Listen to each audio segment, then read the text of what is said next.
We are very, very pleased to have Lara Monticelli with us. Thank you, Lara, very much for joining our conference today.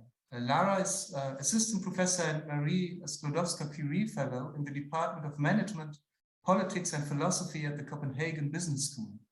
She holds a master's degree in Economics and Social Sciences from Bocconi University in Milano, and a PhD in Economic Sociology from University of Brescia. Prior to her position in Copenhagen, she has also worked at the universities in Rotterdam and Pisa. Her current research focuses on eco-villages as laboratories of sustainability and social change. Lara analyzes how re-emerging community-based prefigurative and social movements, such as eco-villages, but also transition towns, solidarity networks, and so on, as living laboratories are experimenting with practices of resilience and resistance to environmental, economic, and societal challenges. That is to say, at least from the perspective of this conference, how they prefigure and enact new forms of sustainable infrastructures. Lara is also co-founder and co-organizer of the ZASE research network Alternatives to Capitalism.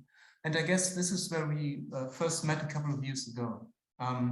Since this year, she's also, and this is something that I guess emerged out of this Alternatives to Capitalism network, she's co-editor together with Thorsten Gieland of the book series Alternatives to Capitalism in the 21st Century, published by Bristol University Press.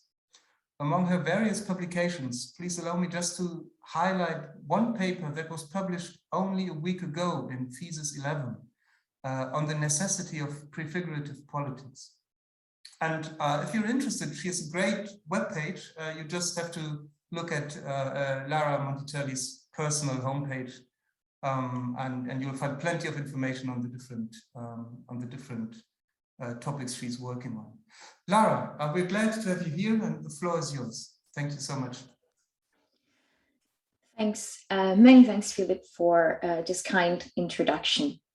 So I would like also to thank the other organizers, Iris Hilbrich and Sarah Lenz, and the directors of the Institute for the Futures of Sustainability at the University of Hamburg, Frank Adloff and Sieghart Neckel, for the effort of putting together this conference and for inviting me to contribute to it. I'm very grateful and humbled by this invitation, so thank you. So while preparing for this talk, I found it particularly generative to think about contemporary capitalism, which is at the core of my research and my talk today, along the three terms that you've used in the title for this conference: rupture, transformation, and continuity. I felt like these terms represent three useful conceptual axes along which one can think of societal change in response to the multiple crises we're currently confronted with. I have therefore decided to organize my talk, deploying them at the same time as structuring and rhetorical devices. Throughout my talk, you will also notice that I will often use the dichotomy visibility, invisibility as a second structuring and rhetorical device, where by visibility, I mean visibility for the metaphorical eyes of the Western mainstream neoliberal narrative. If yesterday's fascinating contribution by Sheila Jasanoff shed some light on the debate about the futures and imaginaries of sustainability from a socio-technical point of view, my talk today is instead coming from a slightly different, albeit I reckon somewhat related angle. My focus today, in fact, is on the question, what do we refer to when we talk about sustainability? And which forms of social life, which kind of system of economic production and consumption and of social reproduction do we have in mind when talking about sustainability? And if we start by the assumption that capitalism is the dominant socioeconomic system, a statement on which I guess there is a wide and broad consensus, at least after 1989, is capitalism sustainable? I would like to start here by taking a step back and looking in first instance at the origin of the term sustainability and sustainable development. The genesis, or the origin story, as Jasanoff pointed out yesterday, as found in the famous Brundtland Report, Our Common Future, published in 1987 by the Brundtland Commission, an independent body from the UN established only a few years before, in 1983. The report famously stresses the importance of guaranteeing the means for existence of future generations, something that we hear still today in the slogans of contemporary youth-led environmental movements, such as Fridays for the Future. The Brundtland Report emphasizes the importance of guaranteeing that the needs of present generations don't hamper the needs of future generations and the possibility of satisfying them. This report underlines the importance of leaving enough resources for future generations to thrive. Let's not forget to contextualize all this within the broader historical socioeconomic context of the time. The early 80s, in fact, saw the world hit by one of the most severe economic recessions since the Second World War, preceded by the 1979 energy crisis and the 1973 oil crisis. It was also in the 70s that the term natural capital was first coined by Ernst Friedrich Schumacher in the book Small is Beautiful. And it was also in the 70s that the concept of ecosystem service, according to which nature can be seen as a service provider for humankind, and as such, something to be preserved, was firstly introduced. All this to say that Our Common Future, this report, was published in a historical moment where the modern or developed countries experienced an unprecedented shock in the realization that the stable access to natural resources, such as oil, was fundamental to keep business and growth continuing indefinitely over time, and that this was dependent upon political economic stability in other countries. Suddenly, these various shocks and crises made this dependence visible. In the 90s, the discourse over sustainability evolved to include a more systemic understanding of human development. The so-called triple bottom line, characterized by a nested understanding of the economy as a subsystem of society that in turn was a subsystem of the environment. These three pillars are today still at the basis of the 17 Sustainability Development Goals, to which one could add a fourth pillar, the one related to human culture. So today's understanding of sustainability is a holistic one that is still based on two fundamental and normative assumptions, as one can clearly see from the UN website of the Sustainability Development Goals: growth and resilience. Economic growth is measured today as the increase of real GDP or GDP per capita, which is the amount of goods and services produced in a certain amount of time in a certain country.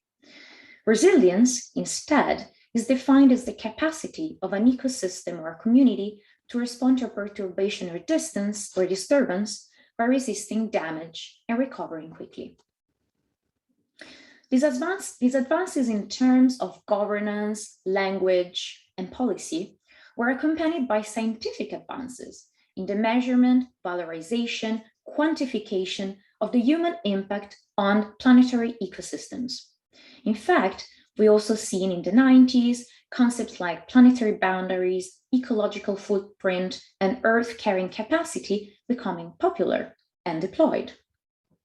But a key moment in the debate, though, happened during a conference in Mexico City in 2000, at the beginning of the new millennia, when the chemistry professor Paul Crutzen came forth with the provocative affirmation that humanity was not living anymore in the geological era of the Holocene, but in a new era, characterized by the unprecedented fact that humans were impacting and fundamentally altering the biological, atmospheric, ecological cycles of planet Earth.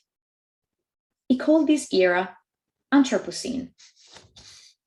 This provocation turned into a quest to investigate whether it was possible to scientifically demonstrate, to make visible, the impact of human development on Earth's fundamental ecosystems.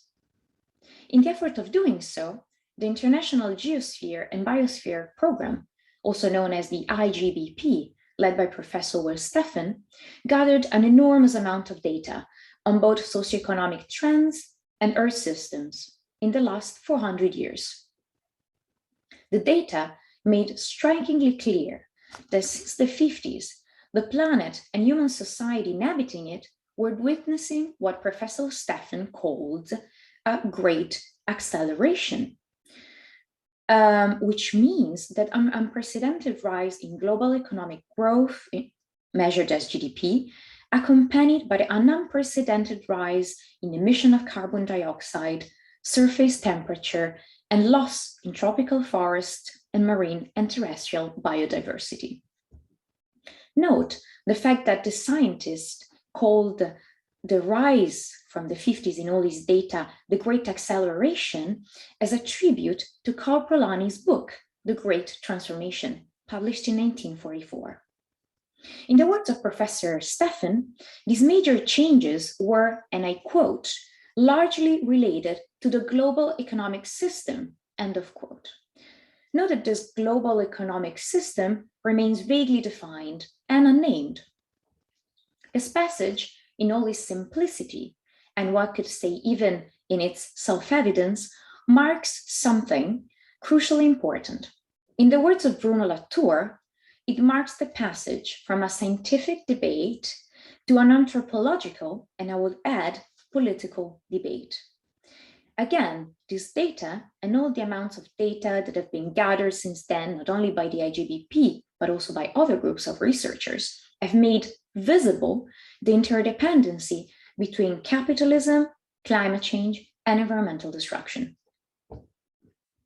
Like any other political debate, there is a mainstream, broadly circulated, accepted, and hegemonic narrative of the Anthropocene, and, to quote Stefania Sbarca's brilliant new book, a counter-hegemonic narrative. The mainstream narrative describes the Anthropocene as a great emergency, but also as a great opportunity to innovate, modernize, and implement market-based solutions. It is also a narrative where there is a strong belief that it's possible to decouple growth from environmental degradation, according to the hypothesis of the Kuznets curve. There is no culpable subject. The responsible subject is invisible by humanity, but humanity as a whole is called to respond to this challenge. The best way of dealing with this is by avoiding ruptures, avoiding destabilizations, and seeking continuities with the status quo. This is done by attributing an economic value to the environmental damage that is done, by measuring the so-called externalities, and by attributing a monetary cost to them. Marketizing nature is the only way to deal with this. Actually, we're well beyond even the creation of a market here. We're financializing nature and sustainability. One example for all is the creation in 2005 of the Euro Climate Exchange, the ECX, stock market in the City of London for trading carbon emission certificates and all the various related financial derivative products, such as futures and the like. The ECX was then bought in 2010 by an American big corporation. A solution to a material and visible problem is brought again back to the invisibility and intangibility of financial market. A more recent example is the diffusion of the so-called impact investing that should allow investors to value each company not only for the monetary value that it creates for its shareholders, but also for the impact on stakeholders, the environment, the employees, and the communities involved. This is called the Environmental, Social, and Governance Benchmark, also known as the ESG in finance.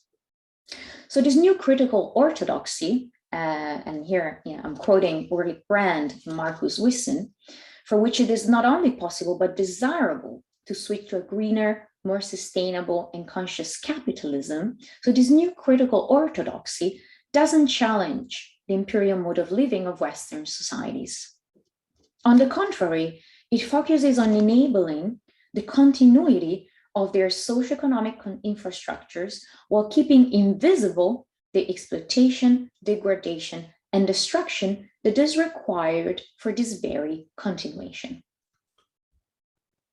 In the counter-hegemonic narrative of the Anthropocene, instead, the emphasis is on making visible the interdependency, the profound and visible linkages and interconnections between the dominant socioeconomic system, capitalism, and the diversity of buried realities. And I'm quoting the environmental historian Michel Degenez here.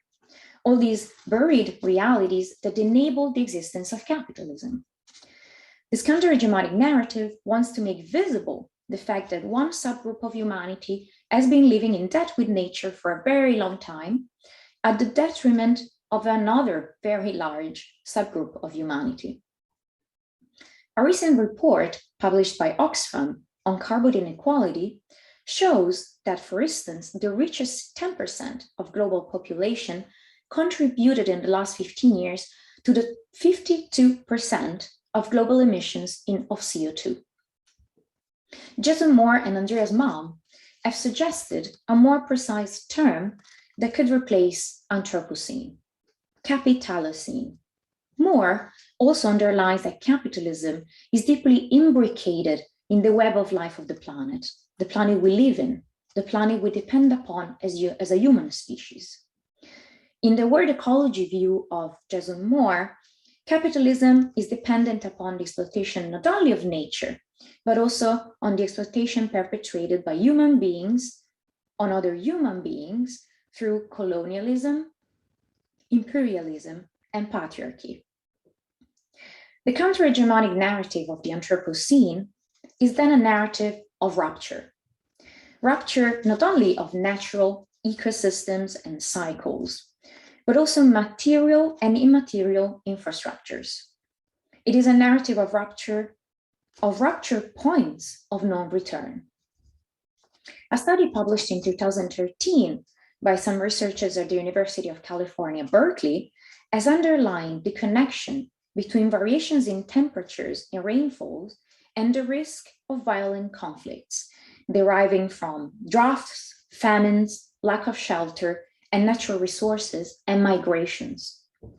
In other words, a warmer planet is also a more violent and unstable planet. The epitome for the rupture, the perfect visualization of the broken relationship between humans and non-humans, is the COVID-19 pandemic. The SARS-CoV-2 virus, also known as coronavirus disease, is a zoonotic disease, meaning that it is a vector-borne type of disease. In other words, it is passed from animals to humans. And in the case of the SARS-CoV-2, the primary reservoir hosts were bats or pangolins. The contagion, the jump from one species to another, happened probably in a wildlife market in Wuhan, China, sometimes at the end of 2019. The destructive mix between deforestation, which pushes wildlife closer and closer to human settlements, and wildlife illegal trade constitutes the frontier, the space where the pandemic originated to then spread all over the planet. Environmental historians have defined the COVID-19 pandemic as, and I quote, the first global-scale human disaster to result from the sixth mass extinction of life on Earth, end of quote. But this global-scale human disaster was apparently not enough to create massive transformation. Continuity is, as demonstrated by the indecisiveness of the COP26 participants in taking drastic measures, continuity is perceived as the preferred and safest pathway. There are two possible explanations for the preference given to continuity. One is that humanity is being hit by a crisis, the environmental one, that is too big, too overwhelming to be understood or comprised, and so even more to be tackled. In other words, the crisis is still too invisible for some, but is very visible for others. For instance, if you're an inhabitant of a small island in the Pacific Ocean about to be submerged. The other explanation is that this crisis is perceived as impossible, and note that I didn't say that it is impossible, but it is perceived as impossible, to fundamentally transform the forms of social and economic life that have brought us where we are. US-based sci-fi writer Kim Stanley Robinson has coined the term Götterdämmerung capitalism to describe capitalism's inherent self-destructive tendencies.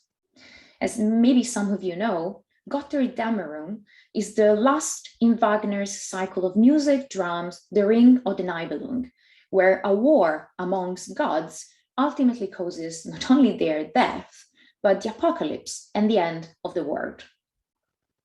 Indeed, contrarily to other crises of capitalism, where instead of ending, capitalism survives by reinventing itself, the environmental crisis might imply the end of capitalism because of the exhaustion of the resources it relies upon for its own very existence. The race for the appropriation of resources in space and in other planets by private corporations and governments is indeed another attempt towards the continuation of capitalism when resources will be too scarce or non-existent on planet Earth. So finally, I'm arriving to the main and final point of my talk, which doesn't focus on continuation or rupture, but on transformation, and more specifically on transformative infrastructures.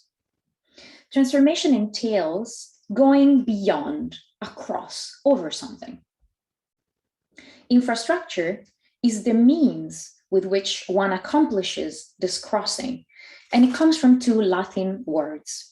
Infra means below, under, and struo is the verb describing the composition, alignment, connection, disposition of different elements in an organic. So a transformative infrastructure allows the passing from one point to a fundamentally different other point through pathways that are not necessarily the easiest ones, the most obvious ones, the most visible ones, but it can remain slightly marginal, unseen, invisible. There is not a defined plan B on how to move from here to there. Capitalism, as we've seen before, is constantly shifting and changing and responding to the various crises it confronts by striving to continue in its basic and fundamental principles: growth, acceleration, accumulation by expropriation and exploitation. A transformation, instead, implies a change that seeks to alter the foundational principle of this dominant socioeconomic system. By transformative infrastructures, please note here that I'm using the plural, I refer to the multitude of emancipatory strategies and subjects that could allow to transcend contemporary capitalism and establish a truly sustainable form of life. Eric Olin Wright suggested that in order to do so, it's necessary to combine different strategic logics: dismantling capitalism through the provision of public goods and through reclaiming the common good, taming capitalism by means of thorough regulation of the markets by governments and states, resisting capitalism through social movements and grassroots protests and activities, and escaping capitalism through embodied and material practices that allow to experiment with alternative visions of the society and the economy. Wright calls these transformative strategies real utopias. All of them combined together, in his view, end up by eroding capitalism in a karst-like mechanism of progressive and slow erosion from within. Quoting again the writer Kim Stanley Robinson, the best plan B will emerge from multitudes, from the pluriverse, if we embrace the concept coined by post-development scholar Arturo Escobar. So what are the main features of these transformative infrastructures? Well, transformative infrastructures able to foster and sustain alternative have to be, first of all, radical in the literal sense, in that they should be aimed at a profound rearrangement of the roots, in Latin radixes or radices, of the existing order as described above. These infrastructures also need to be emancipatory, understood as being morally directed towards the sustainable flourishing of human and non-human life on this planet.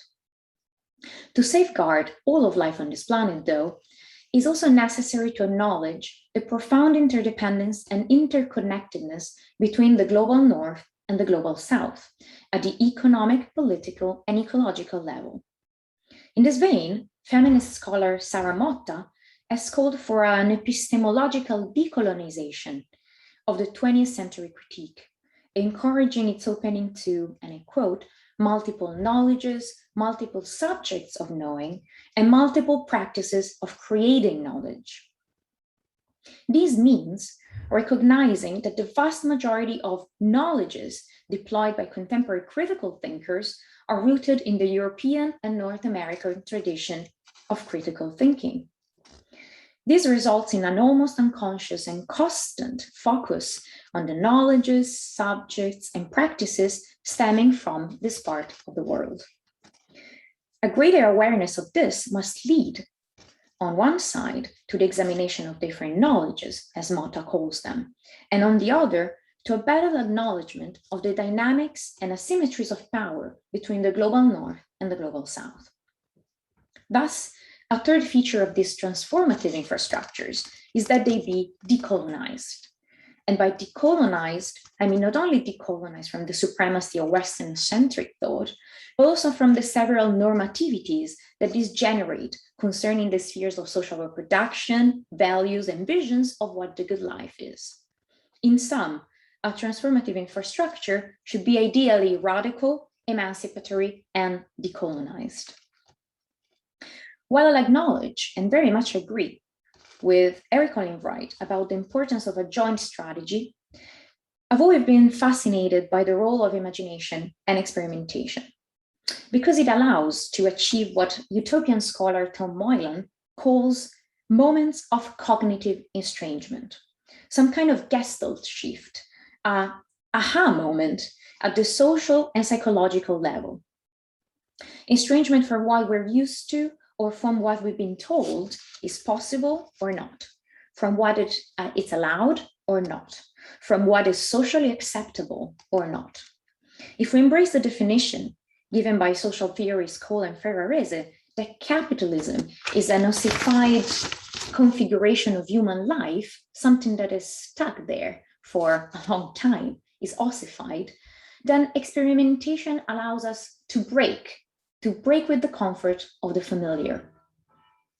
This strive for experimentation and anticipation that takes place among civil society organizations, grassroots movements, and local communities has been labeled prefigurative politics to distinguish it from more conventional forms of political participation, such as those typical of the realm of representative politics or contentious social movements. Without going into the etymology and history of the term, prefigurative politics strives to embody alternative forms of social relations, decision-making, culture, belief system, and direct experience. Looking at prefigurative politics through the lenses of feminist political philosopher Rosi Braidotti and her concept of radical materialism is very fruitful in that it allows us to grasp the core of prefigurative politics episteme. The political is affirmative and immanent and develops within and despite capitalism, because we are all deeply embedded in capitalism and capitalist relations and modes of living. Prefigurative politics grounds change in material reality and experimentalism. Indeed, experimentalism is a central feature of prefigurative politics. Exactly because of this experimental nature, change in prefigurative politics doesn't follow a simple, predefined, or linear route, but it proceeds by trial and error, and sometimes leads to paradoxical and contradictory outcomes. After being dismissed by Marxist critiques of utopian socialism, the idea of experimentalism has been resuscitated in critical theory recently by scholars such as Axel Honneth. However, in Honneth's understanding, experimentation is limited to the realm of economic production and exchange. In contrast, the ontological and epistemological nature of prefiguration digs its root into radical feminist and ecological thought, in that its focus goes beyond production and it's centered on alternative modes of social reproduction and the preservation of life. Prefiguration shares this perspective from the feminist and autonomist theories on the commons, for which everyday life, the personal sphere, and the body are arenas of struggle, and commoning is a means of reclaiming and, by quoting Silvia Federici, re-enchanting the world. Turning to the relationship to power, with power, political parties and protest movements are mostly focusing on taking state powers, whereas in prefiguration, power is understood as a possibility that takes place to micro-instances that are embodied and interrelated, as Berdotti would say. Following Foucault and Deleuze, power is defined as empowering and creative potentia rather than coercive potestas. Prefigurative politics is embodied by a multiplicity of communities belonging to different social and political contexts worldwide, organized and networked differently, each one with a distinct belief with respect to if and how to relate, for instance, to state and to capitalism. Some of these communities defend spaces from capitalist appropriation. Some others, they restore places of former capitalist exploitation, for instance, recuperated and reconverted factories. And finally, others create ex novo experimental spaces and relations. For example, some of the most enduring prefigurative movements and communities have been created by indigenous populations, by refugees and migrants, by LGBTQI activists, and by dismissed workers. Throughout prefiguration, these communities do not demand recognition or redistribution, as Nancy Fraser would put it. Rather, they affirm their identity and they strive to create the material conditions for a more equitable, democratic, and cooperative way of living. It is essentially an endeavor for self-determination, emancipation, and empowerment. Many of these initiatives remain invisible to the mainstream. To conclude, we're living in a time of rupture between humans and nature, between human material and immaterial infrastructures and planetary infrastructures. In response to this rupture, continuation and continuity are the preferred pathways chosen by the neoliberal establishment, while transformation is often labeled as utopian, dangerous, and unattainable. If we return to the initial question of my talk in the title, which aims at understanding whether the current modes of living of certain parts of humanity and the dominant socioeconomic system, capitalism, are sustainable or not, the answer appears pretty straightforward. No, they aren't. Transformation thus is not an option, but a necessity.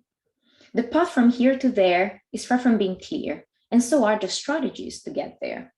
Actually, there's not even a broad consensus on which kind of societies and modes of living we should transition to. A techno-utopian society, a localized, community-based society, a degrowth or post-growth oriented society, a green capitalist society, an eco-socialist society. The proposals and visions for the future are manifold. I would like to close by adapting a sentence from Kim Stanley Robinson's last book, The Ministry for the Future. Transformation comes, not the expected one, but another. Always comes, always another transformation. Thank you.